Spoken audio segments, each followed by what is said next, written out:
আজকা সকাল সকাল কিছু ঝড় বৃষ্টি হয়েছে। আর এই ঝড় বৃষ্টিতে আমরা গাছের ফাঁকনা ফাঁকনা আমডি ফইরা সাফ হয়ে গেছে গা। গরহি আর বয়া তাক্তারি একটা সাথী মাথার দা জ্বরটা শেষ হয়েছে পরে টুকানি শুরু করে দিছি। আম টুকানিটা আমার ছোটোবেলার অভ্যাস হই। আমি ছোটোবেলা ওই আম টুকাইবার লাগা পাগল আসতাম। নিজের গাছের না মানুষের গাছের আম পর্যন্ত ঠুকাই লাইছি। কার আগে কেটা গিয়া দৌড়ে আম ঠুকাই তারপর এই চিন্তা হালি করতাম। সকালে ঘুম থেকে উঠে যেতাম গা মানুষের বাড়ির গাছও আম ঠুকাইতাম।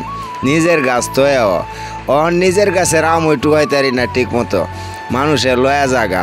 এরপরেও জ্বরটা শেষ হয়েছে পরে ওই আমি একটা সাথী মাথার দা বাইরে গেছি গা আম টুহানের লাগা।